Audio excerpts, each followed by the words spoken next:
Thank you so much, Rick, for being here today. As you can see, we've got a lot of really interested people in the audience here for the first view from the top of the year. So thanks to everybody for being here.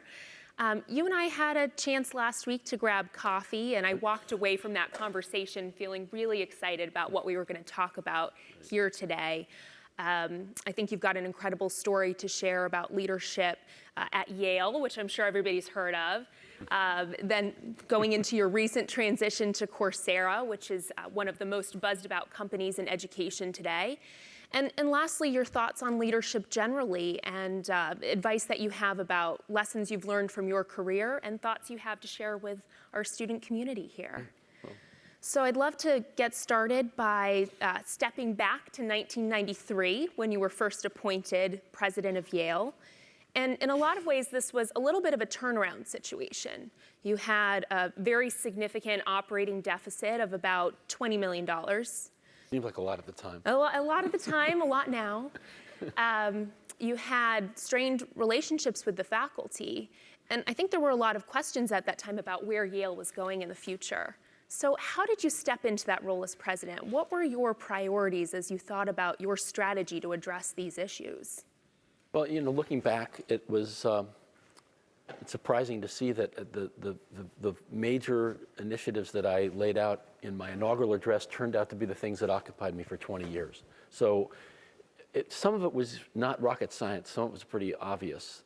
We had a really terribly crumbling physical infrastructure. Most of Yale was built in the interwar period between World War I and World War II, and in collegiate Gothic style, and had not been touched since 1945, or 40. So there was basically massive amounts of investment needed to bring the infrastructure up to decent condition. And that sort of decaying look of the campus and the problematic nature of the city of New Haven, which at the time with very high unemployment, had the whole central business district essentially 1/3 vacant, where crime was rampant at an all-time high. All of these things were causing us to lose market share for the best students in higher education.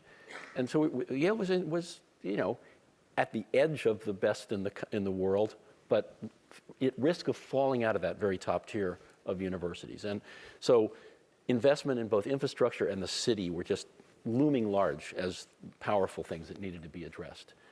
And then there were a couple of things I saw at that time that were longer term that turned out to be major themes. One was internationalization, as your dean laid out. And thank you, by the way, Garth, for that generous, undeserved introduction. But one was internationalization, because I just thought the world was changing and globalization. People weren't using the word yet in 1993. But the phenomenon was clear. I mean, we needed Tom Friedman to give us the words, but we had the song somehow. And then the other was redressing the balance of Yale's strengths and weaknesses. That is, we were in danger of becoming so tilted towards the humanities, the social science, and the professions, and weaker in science, medicine, and engineering, that I felt we needed to sort of put more balance into that mix. A lesson, by the way, which Stanford should learn in the other direction, if you want my advice. But we do. Yeah. So those were the big themes, and the first really major steps were taken toward urban citizenship in New Haven, which was a major project. And tell us about that. You know, what did you learn about working with the city at that time, and also pitching that to your board and trying to get buy-in for that effort? Yeah, the board was there because the board was very nervous about the sort of reputation of New Haven as a dangerous place, and so they were entirely on board with investing significantly in the city. It was more a question of selling the faculty and the local constituents who felt, you know, if Yale starts spending money to help fix New Haven, this was like pouring money down the drain, and so we didn't start by spending money. We started by doing other things. So the idea was, we had a 200+ year history of town gown, rivalry, ill will. Yale was this rich ivory tower institution in a poor and declining industrial city that, you know, that had been a prosperous industrial city, but was in great decline as manufacturing industry went away. The shirt making industry went to the south. The munitions industry at the end of the Vietnam War basically shut down, and there was nothing left, really nothing left, literally. It was awful. So, so we had to, we needed to, we knew economic development was going to be a major theme, but we couldn't just jump into that. We were not trusted. So the issue was winning the bona fides of community leaders, of the political apparatus and of the other community organizations in the neighborhoods and in the clergy who had important political influence, particularly in the black community. So we set about it with volunteerism. I'm really mobilizing what was already happening, but organizing it in much more systematic ways. So basically, I had every dean of every school, told that it's part of your job description to have urban outreach and to get your students and faculty involved. So the drama school was doing improv theaters in the nearby neighborhood, and the forestry environmental studies school was planting trees and creating pocket parks in neighborhoods, and you can go on and on. All kinds of initiatives on parts of students and faculty. And after a couple of years, it really helped. We were really kind of beginning to win the hearts and minds. Hey, Yale's different now. It's really engaged in helping the city and in being a participating citizen. And it was only at that point that the mayor came to me and said, we need to fix the downtown, and the only entity in the place with the capital and the vision and the self-interest to make that work is Yale. So with my blessing, go ahead and buy downtown and redevelop it. And I mean, that was amazing, from a historical point of view, that we had that opportunity, but it worked out really well. And we've got great retail, great food, really terrific restaurants in downtown New Haven now. It's actually, truthfully, I hate to say this, but it's actually nicer than Harvard Square. We won't compare. But I think one thing that you were saying, Rick, that this idea of how you work with the faculty at your school, I think is really interesting.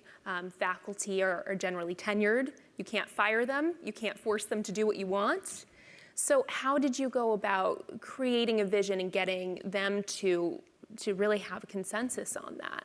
Well, this is all true for almost any constituency where you need their support. I mean, this would be true to any of you who are leading organizations and you want to keep your senior staff with you, you want to keep the employees with you. Basically, a leader needs to articulate a vision. It needs to be clearly and coherently articulated. It needs to be tested with key people at the beginning before it's widely communicated. But then it's communicate. I mean, it's just getting the message out and going and patiently talking about it with skeptical audiences, answering questions, being open and responsive to suggestions and change, but also not yielding on the core vision. And one of the great things about faculty is they're basically rational, and even though they're very independent. And so persuasion is possible, actually. If it's a compelling argument, eventually you'll win. And I think that was the way. For things like investing in the infrastructure, investing in the city, and internationalization, all of those strategies really became, I think, a pretty common consensus with time, patience, explanation, lots of meetings with groups to talk it through. Mm-hmm.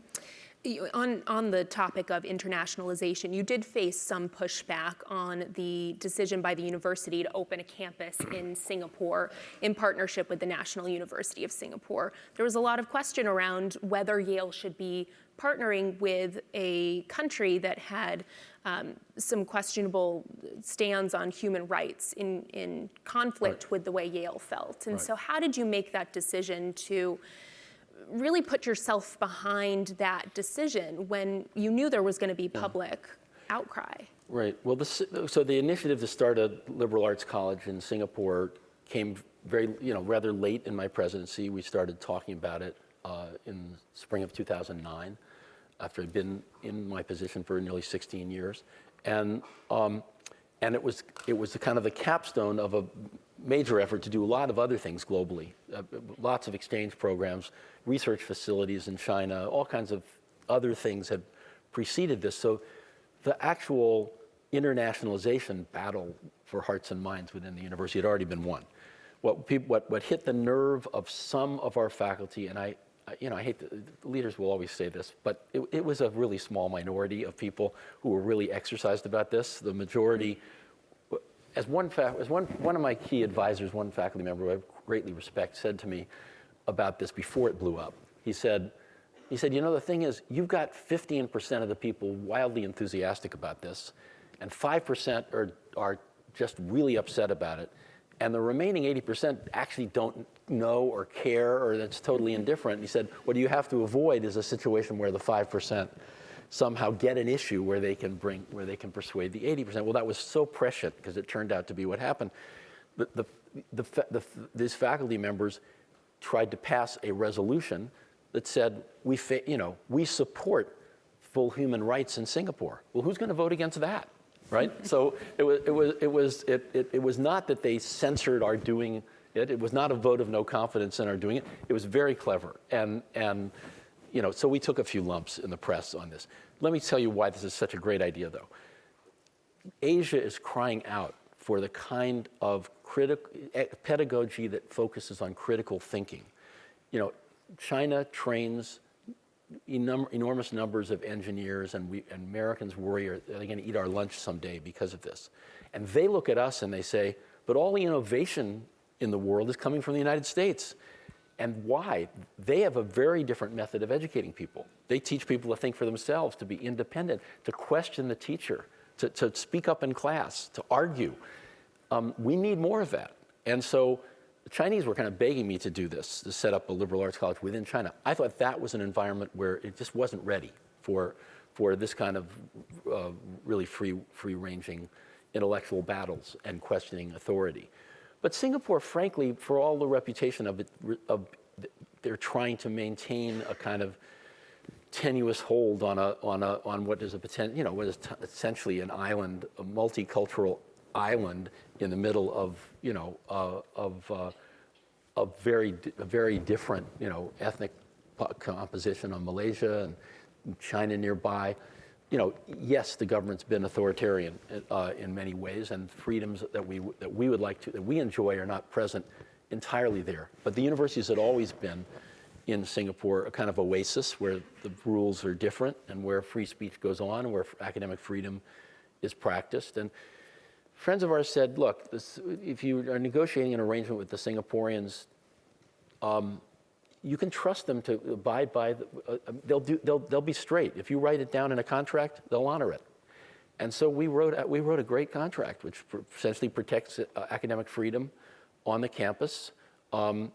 It doesn't protect students who want to go march in the public square downtown, because that's not allowed in Singapore. You have to have a permit. But we had them define our campus as an indoor space. So it was one way around this. And just a few weeks ago, there was a good example of this. A film which is politically critical of the ruling party was released in Europe, and it was banned for public exhibition in Singapore. But before the public ban occurred, we had already been assured by the government that yes, consistent with our understanding, you can show this on your campus. So I think we've negotiated a pretty reasonable arrangement. And by the way, it's an incredible. The students we're getting are amazing.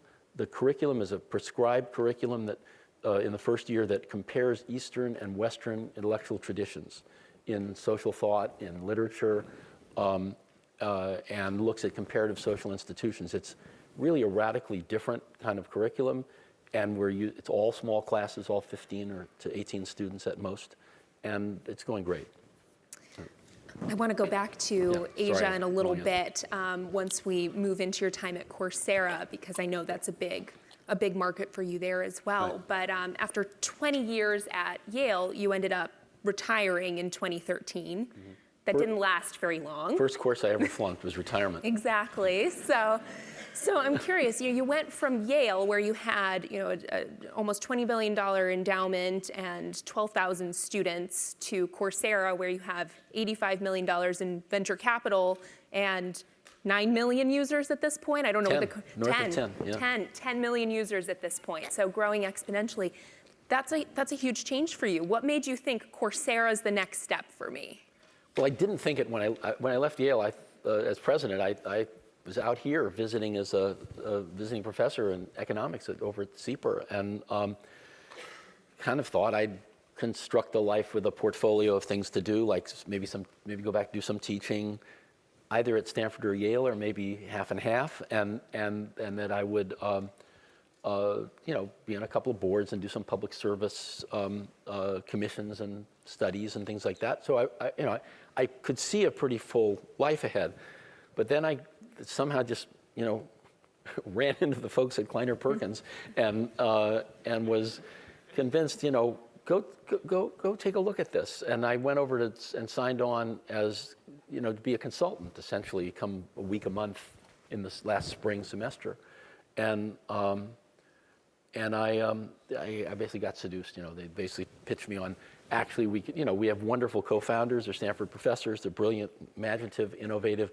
But we could use a CEO who could help take this to the next level. And so I succumbed. And I must say, it's more consistent with what I've been doing for the last decade or even 12, 14 years than I would have initially thought. That is, the big focus on internationalization, and also Yale did play an early role in online education. We started with Stanford as a joint venture, Stanford, Oxford, and Yale. We did a little startup in 2000 called All Learn that was an aesthetic success but a financial flop. We had the wrong market. That's one amazing thing about technology. I mean, we were stumbling like all people at the beginning, and we thought this was really for our alumni. Well, it's much too narrow a market segment. So Yale, Stanford, and Oxford were putting on these great courses, targeting their alumni. We just weren't getting the enrollments and sustaining it. And then in 2007, we started with open educational resources, and like MIT, we put a large number of our best courses online, but non-interactively, not like Coursera, not like the current MOOCs. It was just a camera in the back of the classroom, capturing the lectures. And that was great. It got a lot of viewership, but nothing like Coursera. I mean, when Coursera and Udacity and edX started to operate, you could see that the world had changed. Internet bandwidth was now supported large-scale interactivity, and so this is an amazing opportunity to democratize higher education. I mean, the reason I'm doing it is not the reason that most presidents and provosts will tell you that they are doing it. Most of them will tell you the main thing that's in it for me is I can improve on-campus teaching because I get all this data on what works and what doesn't work, and I can use it at home. But to me, that's like saying the automobile, when it was invented, was a good tool for going to the grocery store. I mean, it misses the point that the scale itself is unbelievably powerful.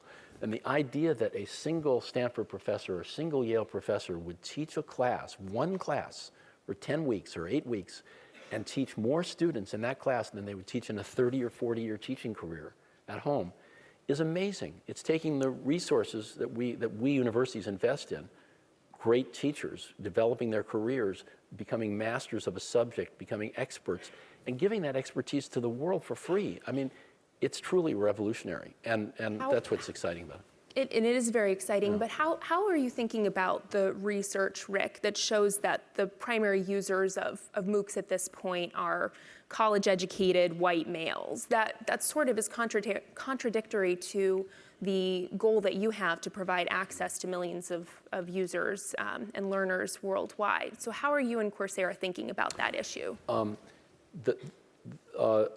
We are doing all we can to promote outreach to the populations that wouldn't normally have access to this. But that is to say, I mean, sort of naturally you'd expect highly educated, affluent people later in life to sample these courses. That's sort of obvious. You're all going to do it when you're looking for something interesting to do when you're 50 years old, apart from your job.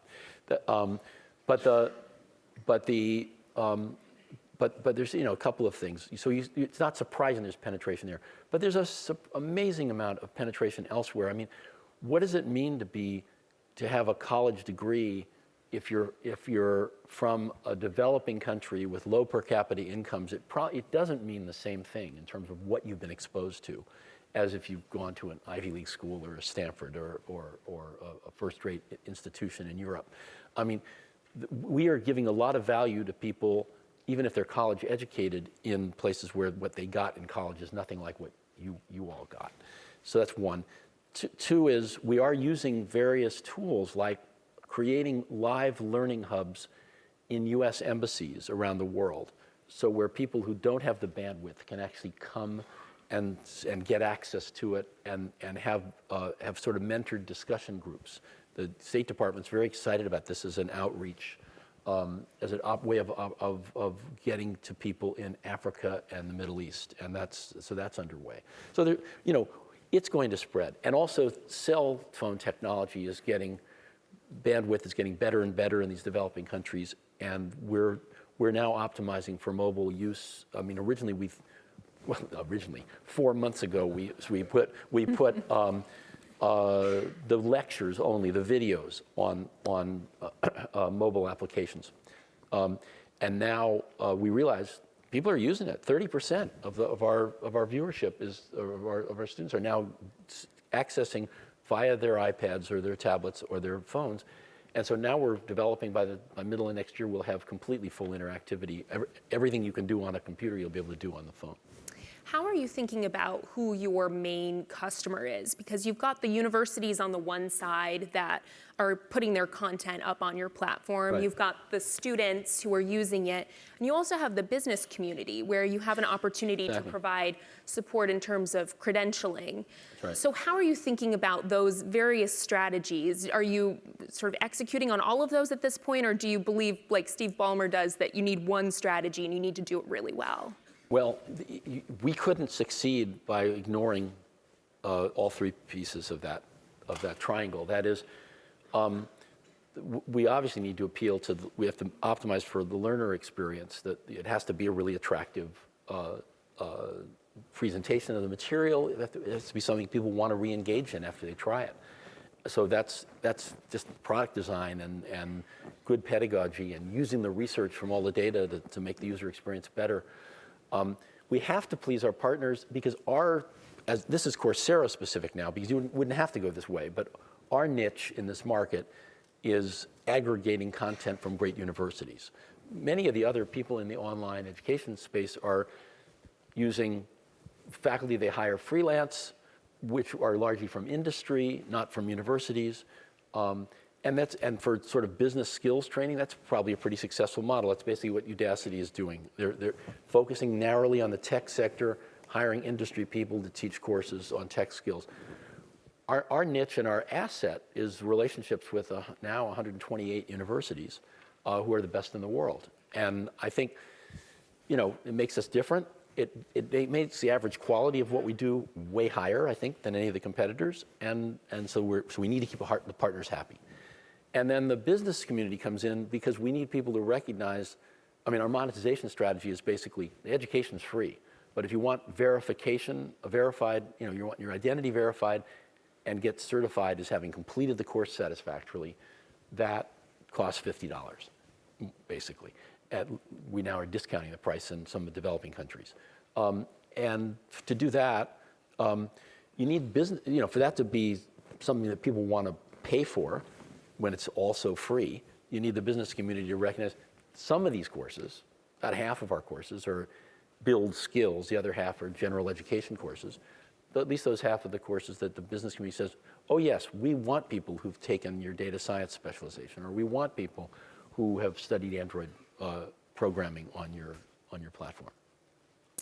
I want to make sure to spend some time, Rick, on the fact that you went from really leading a room full of PhD academics to looking out at a room full of MBAs and product engineers, right? So how has your leadership style evolved since moving from a very traditional university into a startup where you're not only dealing with a different type of employee, but you're also dealing with two founders who still are very involved with the company? Mm-hmm. There's a lot. It's different. That's for sure. But as a general matter, there's a lot that's in common in any leadership position. And I said it. Having a vision, communicating it clearly, picking the right people, putting them in the right jobs, enabling them, not micromanaging them. Those are all lessons that are very, very general. And running Courseras sort of a little more, it's somewhere in between. It's sort of more like running the economics department than like running Yale, because it's a smaller population of people. In the economics department, we had about 50 faculty and 30 or 40 staff. So, of course, a little bit smaller than Coursera. And so, you have all hands meetings. You deal with the whole population. You didn't do that in a big organization like Yale.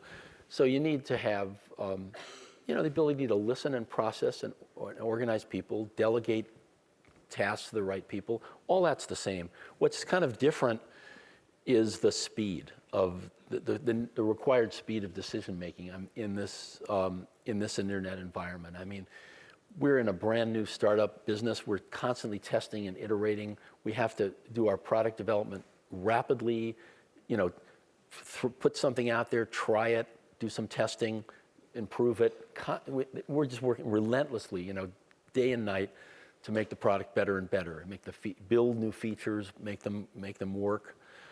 That's just a relentless effort on a time scale with just higher pressure than you're used to in a university setting. And then there's questions about making strategic choices.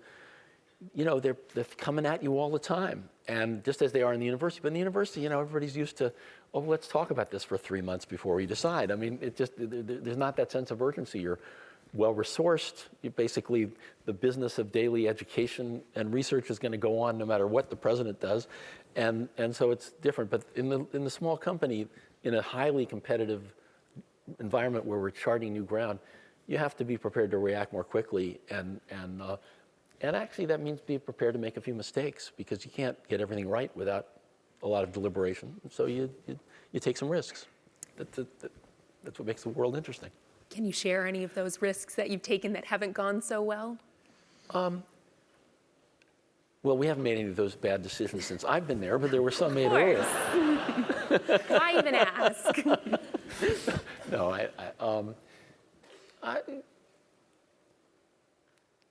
I think we have tried to work with our partners, the universities, to renegotiate certain aspects of our arrangements with them, and we've run into situations where they've been very adamant about maintaining one or two of the terms in our original agreement, which I fully understand why it recognizes their interests, but on the other hand, it's not consistent with sort of internet norms. We're an internet company, and what happens? Here's a good example. What happened? This is one we've just had a hard time. We would like to do more to essentially be able to take down comments on our interaction on our forums if they start to get harassing or threatening or and we've had some bad, there's some bad actors. We've had incidents that are bad incidents. And, the university perspective is we don't take anything down. We just, and certainly with my policy at Yale, if, hate speech is responded to with more speech. You basically, you use it as a teaching moment. You tell the community, this is inappropriate. But we're not going to take it. We're not going to take it down. But we're going to tell you we think this is inappropriate, and here's why. The internet's not like that. All the big social media places, are taking stuff down all the time, and so the universities really aren't ready to accept that. They want the university kind of rules to govern, and they don't want Coursera taking anything down without their involvement. And so we made a kind of a mistake reaching for this, I think. We've backed off, and okay, we won't do anything without talking to you first. But it's just the way, it's kind of give and take you see in these kinds of situations. You've got a room full of potential entrepreneurs here, as well as people who have a real passion for education.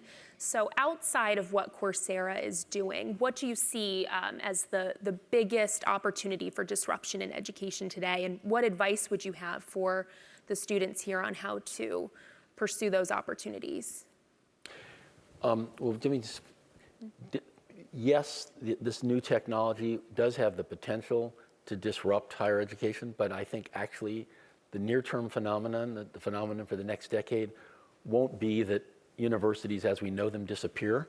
It'll be that universities actually have their impact amplified and become more important to society by virtue of having even more people, that they're engaged with. So that's one thing. But what in ed tech? I mean, the promise that ed tech's going to deliver miracles has been around for a long time. I remember when I started teaching as an assistant professor at Yale, all the excitement about what Carnegie Mellon then called programmed learning. That we're going to replace lectures entirely with computer drills that it was actually all print-based. That just basically take you through material in a programmed way, and if you get a wrong answer here, it leads you in this branch, and you get the following material, and if you get a right answer, it goes to this path. And that never happened. It's still a good idea. I mean, a modern version of this would be an idea I had at Yale, actually, that we couldn't get high school teachers to accept, which was we wanted to have Yale Press do a really first-rate Chinese language, teaching Chinese to English language learners, and my idea was gamify it. It's basically have voice recognition technology and have you say something, you confront an obstacle in a game, and you have to communicate the words, orally, and the computer would fix it. I thought that would be a great way to teach, to teach language. The high school teachers we consulted with didn't want to even touch it, So it's going to be a long time before there's really revolutionary disruption in traditional education. In the meantime, all this stuff added around the fringes is going to, like MOOCs for university level stuff, and like the Khan Academy material and other things that focus more on K-12, I think it's going to be greatly enriching for people. It's going to make their lives better. I think it's creating great social value. I mean, I'd encourage you to think about, joining a startup and trying to help build something. The idea that we're going to completely disrupt the educational system as opposed to just reaching more people who are outside it or improving the experience of those who are inside it is probably just a little early. Well, I've been speaking a lot here and asking you a lot of questions, Rick, so I want to make sure to open it up to our audience. Sure. And we have 2 mics that will be passed, as well as our hashtag GSB VFTT. So we'll be alternating between questions from the audience here and questions that Ryan will read from Twitter. So Ryan, do you have one ready to go? Sure, yeah. We've gotten a few questions from the audience on Coursera and on your role at Yale. Mm-hmm. And one that keeps up that you might have an interesting perspective on is, what's your pitch to colleges or universities? Is it solely about amplifying the message of universities? How do you deal with the threats they perceive Coursera or MOOCs having to their traditional model? And is there a place for sort of a moral responsibility of universities to provide education to the masses? Yeah, so that is, I mean, the scale that this offers has been my principal pitch to universities, and it's actually a kind of a hard sell. I mean, it's not. I think part of what I have to do personally is to carry that message. I mean, I think that and one of the advantages of having been a university president and dealing now with university leaders is I do have some credibility. So people are kind of surprised when I say the first thing about this is not improving on-campus teaching, although it's great for that and it will help you do that. If that's what you focus on, you're sort of missing what really matters. So I have been pushing primarily the notion that this should redefine the mission of the university. Our mission, the mission of the university, if you go to most people's mission statements, will have something to do with the creation and the dissemination of knowledge. Okay, so we create knowledge through our research, we disseminate it through our publications and teaching. Well, we publish to increasingly small audiences. I mean, many professionals publish their articles and are read by, 100 people in their field, and that's pretty good. We disseminate it through teaching. Okay, and the teaching in many places, like GSB, is wonderful. But how big are the classes, and how many students does a professor reach? This offers on average, maybe 100 or 200 students a year is the amount of contact a faculty member has. And with a Coursera course, you reach tens of thousands. And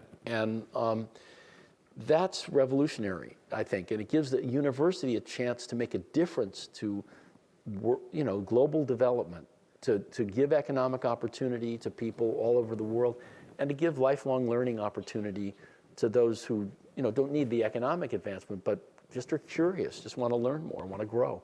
So it's I think it's amazing. That is basically my pitch. I mean, yes, we'll support your on-campus flipped classrooms. I mean, it's great. Yes, we'll give you data. You can analyze it. You can figure out which questions in your quizzes are not working, and you can improve your lectures that lead up to those questions. Yeah, there's a whole lot of things we can do that way. And yes, we can generate revenue for you, but frankly, we think we can at least, but frankly, that revenue is not, the scale at which we can do that is not going to be a game changer for 128 different university partners. I mean, even if we were distributing $500 million, that's not a huge number for universities, to have. So I think it's mainly think about what is the social role of the university, and technology has enabled universities to move beyond the education of elites, of highly selected elites, to the world. And I think that's incredibly powerful. Do we have a question from the audience? I'd love to ask about a challenging decision you had to face kind of at the end of your time at Yale. Sorry, I'll stand up so you can. Oh yeah, thanks. You were, one of the hardest things that you had to deal with at your end of your tenure at Yale was expanding the residential college system, and obviously running into the financial crisis. The economics of that became challenging. Yep. It was rumored that one of the other View for the Top speakers offered a very large gift in order to, name one of those colleges after that person, and it was rumored that Yale turned that down. I realize that conversation is probably confidential and don't want you to have to delve too much into that, but can you talk a little bit about the challenge that you have as an executive between profitability and kind of organizational values, and how you think that situation potentially exemplifies that, and how you think about that at Coursera as you obviously deal with a number of kind of important morals and values in education, but also needing to drive profitability?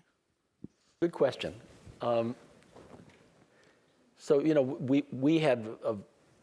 we put a lot of money into our facilities, and it was only after we got the campus mostly renovated that we decided that expansion would be a good idea. And, if you know the Yale system, we have these very, particularly since they've been renovated, amazing facilities that house undergraduates that create social environments and great communities, and have amazing, facilities to support that. We wanted to build 2 more. It was high on the agenda right before the crisis hit, and along with a lot of other capital projects that we just basically froze at that point. I won't confirm or deny the rumor you heard, but I will say this. I think so what we basically decided at the time of the financial crisis that if we're going to go forward with the colleges, we're going to have to raise 100% of the money. That we were going to have to be essentially an all-cash transaction. We weren't going to take new debt to finance the new colleges, and we would have to absorb the incremental operating costs in our operating budget. We'd have to have enough, projected future surplus that we could do that. So we're not going to rob anything existing in order to expand. There's no question that had we wanted to allow donors to name these colleges, we probably could have raised a substantially greater. We're naming towers and courtyards and entryways, but the names of the Yale colleges, originally were selected by the Yale Corporation to honor, important founders of the university or great Yale, Yale worthies, great citizens and contributors to public life or intellectual life who came from Yale, and my board did not want to name a college for a donor, and I have to say, I was very ambivalent actually on that subject personally, because I really wanted to see this project go forward, and we have lots of things named for donors at Yale, but I saw the argument, and it was pretty overwhelmingly. The Yale Corporation, which is a small, very highly deliberative body was pretty strong about this, and so we had to disappoint at least one prospective donor who would have done this. I guess I didn't answer it. The general question is, yes, there's always a tension between values and practicality. But I have to say, at an institution like Yale, the choice comes down on the side of values way more often than not. And actually, I would say, this is probably more salient for all of you. Take it out of the Yale context. I mean, one of the things I always ask myself whenever we had a tough issue, any tough issue, was what is the right thing to do? I mean, that is, you can make all kinds of expedient arguments on one side or another. And there are temptations when you're running a big institution like Yale, because it is so much in the public view, and so much of what you do is scrutinized by so many different people. There's always a temptation to say, oh, this is one we can sort of hide. We don't have to deal with it. We can shove it under the rug. You can't. You just can't. There's nothing gets shoved under the rug. I mean, basically, you have to assume, I lived my life like I had to assume that everything I did or said could appear in the New York Times. I mean, you can't hide anything, so you might as well live by your values, because in the long run, that's the best way to live. Can you respond to the second part of the question? Yeah. Relating that to the Coursera situation? Yeah. I still feel that way. It's just, the profit motive it means that one of your objectives, at least, is, to make some. You've got to be sustainable. You've got to bring returns to your owners. But that's a value that also has to be weighed against the mission. We haven't decided at Coursera to become a B corporation, but a company like Coursera is certainly a candidate for that, because we do have a mission, which is to deliver, deliver universal access to the world's best education, and we all believe in it. And we wouldn't have succeeded in getting the great employees that we have managed to attract without that mission. If we were just another ed tech startup that wanted to make a lot of money, I don't think we would have got. We're competing with Google and Facebook for engineers. Some of our senior execs have left companies like Google, Facebook, Netflix to come join us. So, and they're not there. They're really not there because they think they're going to get rich. I mean, we may all get rich, but that's not why we're there. We're there because we think this is a really important mission. A question from this side? Going back to the theme of universities and how they potentially have more obligation to educate the masses, you were saying that our classes at Stanford are very small and how great it would be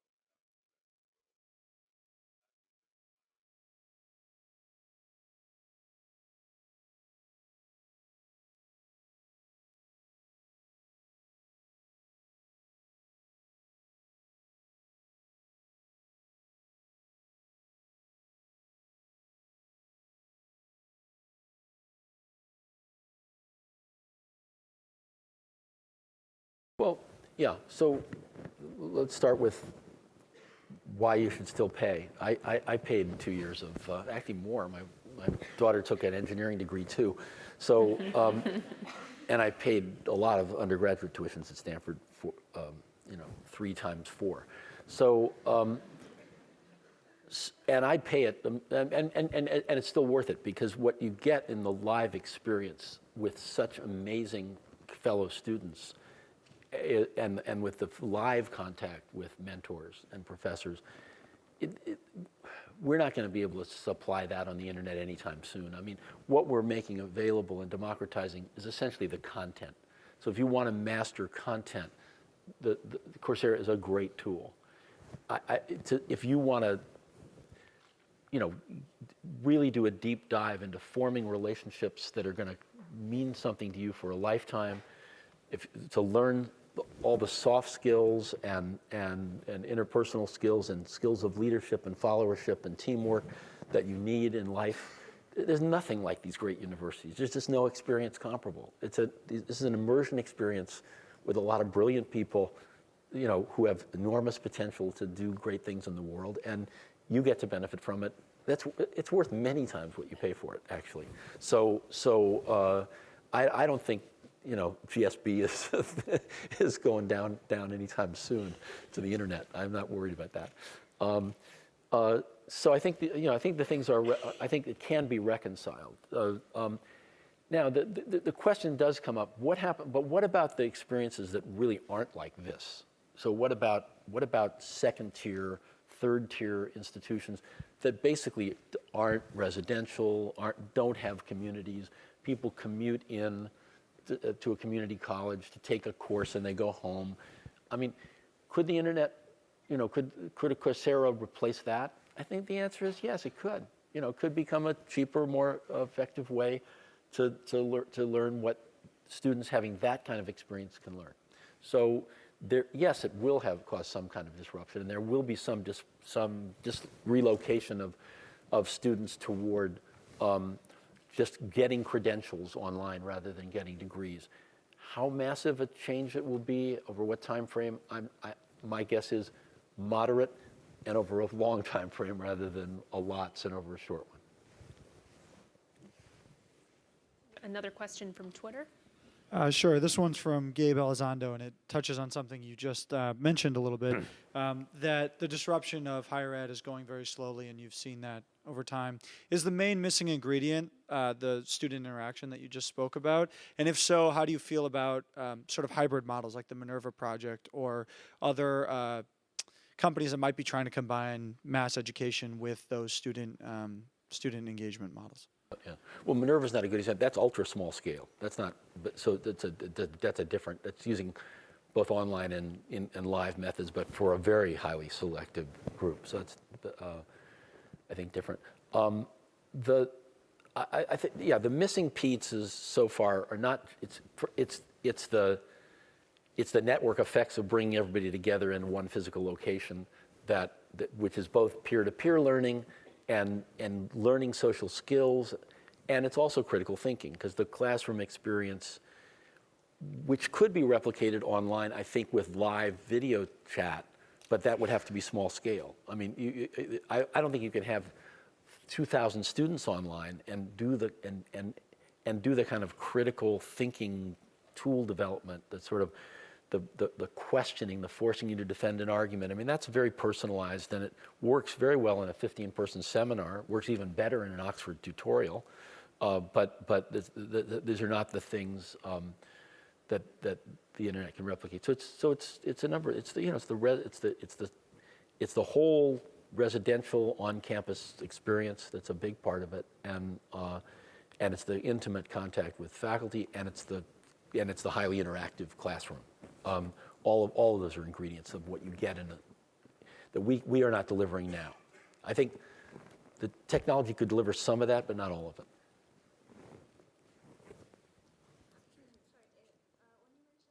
Sorry, can you stand up and? When you mentioned that you are very interested in the accreditation, right? Having companies hire people that have done some of the courses that you put available. Is there any help that you can give to, for example, emerging companies in emerging markets? Because the content in your platform is so big. Which course am I interested that my future employee will have? The question is, how can you help companies in emerging markets to decipher what are the courses that might be valuable to them? Yes. And this is a work in progress, but it's something we're very mindful of, so yes, we've talked to a couple of large global companies that employ people around the world, and tried to elicit from them what kinds of courses are valuable. What I expect will happen, it hasn't happened yet, but I'd love to see actually on our site a kind of posting that, PricewaterhouseCoopers recommends, that's a global company that has over 1 million employees worldwide, recommends these 5 courses or these 10 courses. These would be useful to us. I mean, we've had conversations with some of the corporations about this, and I think we'll get there in the next year. Probably have some of that, and that'll be a helpful guidepost. I mean, basically allow companies to to demonstrate, you know, to indicate what courses they want. Obviously, they can do it in their job recs as well. So, but you know, actually posting guideposts on our site would have externalities, because if a PwC says this is a valuable course for us, a smaller accounting firm in, you know, in Latin America could look at that and say, yeah, that makes sense to us too. Yeah. Well, we're about to run out of time, Rick, but I do want to end with one question that I think will speak to a lot of people in the audience, because it's on the GSB application. And that question is, what matters most to you and why? I'm tempted to say that the Giants win the World Series because I'm a lifelong fan. But that would be frivolous. When I got appointed, actually, a little sideline. When I got appointed president of Yale, I was asked by the New York Times, "Is this the most exciting day of your life?"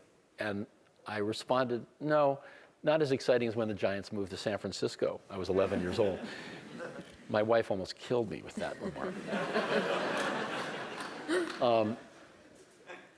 I mean, the birth of our children, you know, I mean, there are some things more important. But what matters to me, you know, it may sound trivial and trite, and it could be said by many people, but making a difference in the world. I mean, I come out of a tradition. I had a mother who raised me to sort of understand, you know, you're a person with a good mind, and you have an obligation to, you know, to make a difference in the world. I mean, do something of value to others. So I'd say that's what matters to me. Well, thank you so much, Rick. Thanks.